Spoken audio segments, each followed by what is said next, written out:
Hey guys, जय Hind. Welcome to वानी academy. और ज्योग्राफी के करंट अफेयर्स जो जनवरी 2021 के हैं, हम बैक टू बैक आपके लिए वीडियोस लेके आ रहे हैं। वानी अकेडमी जैसे आपको प्रॉमिस किया था वैसे कर रही है। आप भी हमें सपोर्ट करते रहिए। और जो भी दूसरी वीडियोस हैं जो हमने पहले बनाई हैं, हिस्ट्री के करंट अफेयर्स या सोसाइटी के रिलेटेड जो करंट अफेयर्स हैं, या उसके अलावा हमने एक और अनाउंसमेंट किया था कि जितने भी प्रीलिम्स के रिलेटेड फैक्ट्स हैं जनवरी 2021 के, उसके बाद दूसरे मंथ्स के, वो भी हम आपके लिए लेके आ रहे हैं। इंपॉर्टेंट या मेंस के रिलेटेड इसका सिलेबस देख सकते हो। Important geophysical phenomena such as earthquake, tsunami, volcanic activity, cyclone etcetera. उसके अलावा geographical features and their location changes in critical geographical features including water bodies, ice caps and in flora fauna and the effects of such changes. जो भी changes आ रहे हैं उसके ये syllabus के अंदर आप सिलेबस पढ़ सकते हो। सबसे पहले टॉपिक है polar vortex threatens to send US Europe into deep freeze के अंदर जा सकते हैं ये वाली कंट्रीज, यूएसए यूरोप जो है, क्योंकि ये ट्रॉपिक ऑफ कैप्रिकॉन के ऊपर है इस वजह से। और पोलर वर्टेक्स की वजह से ये जो है एक फ्रीजिंग जोन या डीप फ्रीज के अंदर ये जा सकती हैं। मेट्रोलॉजिस्ट जो होते हैं उन्होंने प्रिडिक्ट किया है कि जो पोलर वर्टेक्स है जो कि स्प्लिट हो रही है दो विंड्स के अंदर, दो swirling southward, will send US and European countries into a chilling deep freeze. बहुत ठंड बढ़ सकती है वहाँ पे, बहुत सारे इफेक्ट्स देखे जा सकते हैं पोलर वोर्टेक्स की वजह से। और इससे पहले अगर हम बात करें कि प्रीवियसली जो वॉर्टेक्स जो है डेवलप हुई थी 2014 के अंदर, अब हम देखेंगे कि वॉर्टेक्स होती क्या है। ये आप इसकी लोकेशन देख सकते हो कि ये नॉर्मल जो स्टेबल पोलर वॉर्टेक्स होता है इस तरह से होता है कि नॉर्थ पोल के ऊपर इस तरह की कंडीशंस बनती हैं। उसके अलावा अगर वेवी पोलर वॉर्टेक्स होता है जिस वजह से वहाँ पे जो विंड्स हैं वो नीचे की तरफ शिफ्ट होती हैं, कोल्ड एयर मूव साउथ और वार्म एयर्स मूव नॉर्थ, और इस तरह के जिगजैग पैटर्न यहाँ पे बनता है। और जो नदन जो कंट्रीज़ हैं, जो नदन हेमिस्फेयर के अंदर कंट्रीज़ है, क्योंकि ज़्यादा जो लैंड मास है अगर हम देखें तो वो नदन हेमिस्फेयर के अंदर ही है, और इस वजह से वहाँ पे बहुत सारी इस तरह की कंडीशंस बन सकती हैं कि वहाँ पे लाइफ जो है इम्पैक्ट हो सकती है। इम्प्लीकेशंस इसके क्या रहेंगे? जो ये स्टेबिलिटी है अपनी वो लूज कर रहा है, स्टेबल नहीं रह रहा। And it's splitting cause dramatic extreme weather implications across the western nations such as US, Europe. क्या क्या वहाँ पे इम्पैक्ट हो सकता है, इम्प्लीकेशंस इसके। With a disrupted polar vortex in 2021 the colder air is expected to spill out. जो colder air है जो कि यहाँ पे आप देख सकते हो, जो यहाँ पे रहनी चाहिए वो नीचे की तरफ शिफ्ट हो रही है और वहाँ में ऊपर की तरफ द डिस्टर्प्टेड, ये वर्ड आप याद रख सकते हो, spill out of the Arctic and the result in the onset of extremely harsh winters वहाँ पे हो सकती हैं। होता क्या है polar vortex? It is described as a whirling cone of low pressure over the poles that is strongest in the winter months. Winter के अंदर स्ट्रॉन्गेस्ट होती है ये जो लो प्रेशर वहाँ पे क्रिएट होता है due to increased temperature contrast between the polar regions and the mid latitude such as the US and Europe. Features क्या रहते हैं इसके? The polar vortex spin in the stratosphere के अंदर जो स्पिन करती है ये, और किस हाइट के ऊपर रहती है? जैसे ट्रोपोस्फेयर है उसके बाद स्ट्रेटोस्फेयर तक ये रहती है। Usually when the vortex is strongest cold air is less likely to plunge deep into the North America और यूरोप। दूसरे शब्दों में अगर हम बात करें, it forms a wall that protects the mid latitudes from the cold Arctic air. But occasionally क्या होता है कि पोलर वर्टेक्स जो है डिस्टर्ब हो जाती है और वीकन हो जाती है due to wave energy propagating upward जो जाती है wave energy from the lower atmosphere से। व्हेन दिस हैपेंस, अगर ऐसा होता है, the stratosphere warms sharply in an event known as sudden stratospheric warming. और ये इवेंट जो है सडन स्ट्रेटोस्फेरिक वार्मिंग कहते हैं इसे। कुछ ही दिनों के अंदर ही हो जाता है। माइल्स अबव अर्थ सरफेस के ऊपर, यानी कि अगर वर्टिकल अगर हम अर्थ सरफेस के ऊपर मूव करें तो स्ट्रेटोस्फेयर के अंदर ये पाया जाता है। और किस रीजन के अंदर? जो आर्कटिक रीजन है उसके अंदर ये पाया जाता है। The warming weakens the polar vortex, shifting its location somewhat south of the pole or in some instances splitting the vortex into sister vortices।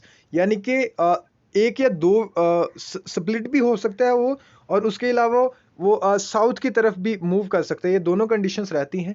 और इस बार क्या हुआ है कि वो जो स्प्लिट हो रहा है, यानी कि वो साउथ की तरफ मूव कर रही हैं, जो दोनों उसके पार्ट्स हैं, और जो वार्म एयर है वो ऊपर की तरफ मूव कर रही है। और अभी वो स्टेबल नहीं है, इस वजह से क्या क्या इफेक्ट्स हैं उसके वो देखेंगे हम। The split higher up in the atmosphere can give rise to both sudden and delayed effects, much of which involves declining temperature and extreme winter. extreme winter वहां पे आ सकती हैं। और इन द ईस्टर्न यूएसए की अगर eastern part की अगर हम बात करें, along with the northern and western Europe, northern और वेस्टर्न जो यूरोप है वहां पे इसके इफेक्ट्स देखे जा सकते हैं। सडन स्ट्रेटोस्फेरिक वार्मिंग, ये जो इवेंट का नाम है ये आप याद रख सकते हो phrase, sudden stratospheric warming also leads to warm Arctic not only in the stratosphere but also in the troposphere as well. A warmer Arctic in turn favors most, जो warmer Arctic है वो क्या करेगा कि favors more severe winter weather in northern hemisphere, mid latitudes include in the eastern US. Next जो है lightning के बारे में हम डिस्कस करेंगे कि लाइटनिंग क्या होती है। बहुत सारे लोग जो है लाइटनिंग की वजह से, ये इंडियन एक्सप्रेस के अंदर एक आर्टिकल भी था, वहाँ से आप इसे देख सकते हो और पढ़ भी सकते हो, और एक्सप्लेनेशन दी हुई है उसे इसकी। और इसके अलावा हम डिस्कस करेंगे यहाँ के कॉन्टेक्स्ट, किस कॉन्टेक्स्ट के अंदर ये न्यूज़ के अंदर था ये topic. Lightning strikes have caused 1771 death जो हुई हैं बिटवीन अप्रैल 2019 मार्च 31 2020 की अगर हम बात करें।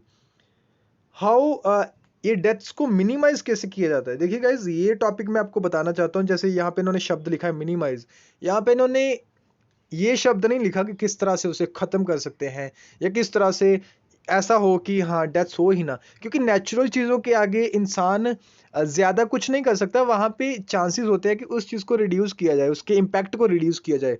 और अगर आप मान लीजिए कि अगर आपको एक सिचुएशन दी जाती है, केस स्टडी दी जाती है कि आप एसपी हो एक ज़िले के अंदर और आपको अपने एक डिस्ट्रिक्ट के अंदर आपको क्राइम ख़त्म करना है, तो आपको ये बोली जाती है कंडीशन, तो आप वहाँ पे ये बता सकते हो इंटरव्यू के अंदर या केस स्टडी के अंदर कि हम क्राइम को ख़त्म नहीं कर सकते, ये क्योंकि होना वाजिब है, इविल और ये चीज़ें रहती हैं सोसाइटी के अंदर, लेकिन अगर उसे हम रिड्यूस कर सकते हैं, लेस कर सकते हैं, उसका इम्पैक्ट लेस कर सकते हैं, अवेयरनेस लोगों के अंदर फैला सकते हैं।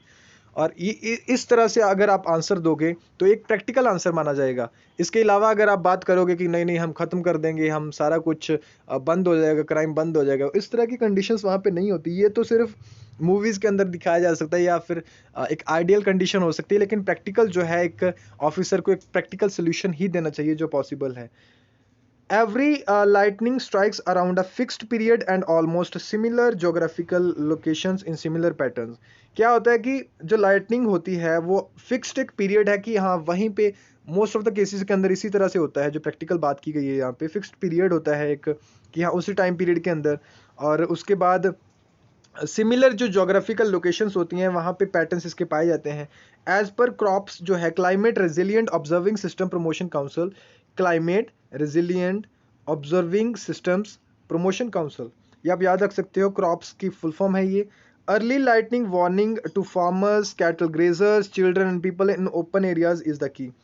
इनके मुताबिक जो climate resilient observing system promotion council है, इनके मुताबिक अगर जो वार्निंग दी जाए, अर्ली वार्निंग दी जाए फार्मर्स को जो कैटल ग्रेज करवाते हैं वहाँ पे, या बच्चों को या लोगों को ओपन एरियाज में जो लोग रहते हैं, ये सबसे बेटर चीज़ होगा कि उनको वहाँ पे अर्ली वार्निंग के ज़रिए उनको समझाया जा सके कि अभी मौसम ख़राब होने की चांसेस है, तो आप ये चीज़ें ये प्रिकॉशंस आप फॉलो करें।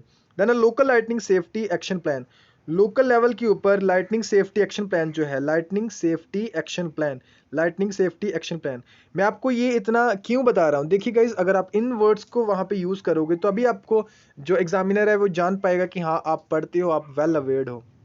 इसका फुल फॉर्म याद रख सकते हो। उसके अलावा local lightning safety action plan जो है, like installing light protection devices जो होते हैं बिल्डिंग्स के ऊपर जो रहते हैं, लाइट प्रोटेक्शन जो डिवाइसेज होते हैं, is also need to prevent death, ये भी डेथ्स को वहाँ पे रोक सकते हैं। और ये सारी कंडीशंस रहती है क्योंकि अर्थ के ऊपर पॉजिटिव जो है वहाँ पे बन जाती हैं कंडीशंस, पॉजिटिव इलेक्ट्रॉन्स जो है पॉजिटिव जो वहाँ पे चार्ज बन जाता है, और जो फिजिक्स के अंदर ये पढ़ते हो, केमिस्ट्री के अंदर ये चीज़ें आप पढ़ते हो। उसके अलावा जो क्लाउड्स के ऊपर क्यूमुलो निम्बस जो क्लाउड्स रहते हैं उनके टॉप के ऊपर अगर आप देखो तो पॉजिटिव चार्ज बनता है, नीचे नेगेटिव, और जब पॉजिटिव नेगेटिव आपस में रिएक्ट करते हैं, एक दूसरे की तरफ बढ़ते हैं, इलेक्ट्रॉन्स की मूवमेंट होती है, और ये हाई वोल्टेज के अंदर ये जो है चार्ज जो है डिस्चार्ज होता है। इम्पैक्ट इसका क्या होता है, Center has increased compensation for victims of natural disaster to ₹4 lakh इन ये पोस्ट डिजास्टर बताए गए हैं कि क्या क्या सेंटर ने वहाँ पे चीज़ें इंप्रूव करने की कोशिश की गई है। In the last 5 years there was 13,994 fatalities जो डेथ्स वहाँ पे हुई हैं, which bring total to compensation of around इतना वहाँ पे कंपनसेट किया गया। They have been phenomenal losses of animal life भी, और उसके अलावा एनिमल लाइफ ह्यूमन लाइफ दोनों इम्पैक्ट होती हैं। लाइटिंग होती क्या है, it is very rapid and massive discharge of electricity. यहाँ पे आप देख सकते हो इलेक्ट्रिसिटी का डिस्चार्ज हो रहा है यहाँ पे in the atmosphere, some of which is directed towards earth surface. उसमें से कुछ जो डिस्चार्ज ऑफ इलेक्ट्रिसिटी होती है इलेक्ट्रॉन्स, वो अर्थ सरफेस की तरफ मूव करती है। These discharges are generated in giant moisture bearing, ये वर्ड आप याद रख सकते हो, giant moisture bearing clouds. Giant मतलब बड़े बड़े मॉइस्चर जो बेरिंग क्लाउड्स होते हैं, that are 10 to 12 metre tall. इतने बड़े बड़े जो क्लाउड्स होते हैं, और इसकी वजह से वहाँ पे फॉर्मेशन होती है और डिफरेंट चार्जेस वहाँ पे जनरेट हो जाते हैं। और दोबारा जब वो डिस्चार्ज होती है इलेक्ट्रिसिटी, तो कुछ जो इलेक्ट्रिसिटी है या कुछ आप बोलोगे जो चार्ज होता है वो अर्थ की तरफ भी मूव करता है, क्योंकि अर्थ के ऊपर जो पॉजिटिव चार्ज वहाँ पे डेवलप हो जाता है, और इस वजह से जो है इलेक्ट्रिसिटी वहाँ पे लाइटनिंग जो वहाँ पे जनरेट होती है। एक फिजिक्स का छोटा सा क्वेश्चन है आपके लिए, आप बता सकते हैं कि लाइट की जब आप बादल गरजते हैं तो उसमें से पहले आपको लाइटनिंग दिखती है या आपको पहले साउंड की स्पीड सुनाई देती है? ये बहुत ही बेसिक क्वेश्चन है, छोटी क्लासेस का है कि आपको पहले साउंड की स्पीड साउंड की आवाज़ जो साउंड है वो सुनाई देता है बादल गरजने का, या आपको लाइटनिंग पहले दिखती है? ये क्वेश्चन आपको रीज़न के साथ आपको बताना होगा कमेंट बॉक्स के अंदर। Thank you guys for watching this session. ये दो ही टॉपिक थे जो ज्योग्राफी के इंपॉर्टेंट थे इस सेशन के अंदर। GS1 के अंदर और भी जो टॉपिक्स हैं और भी करंट अफेयर्स हैं हम आपके लिए लेके आते रहें। Thank you for watching this session. Have a nice day.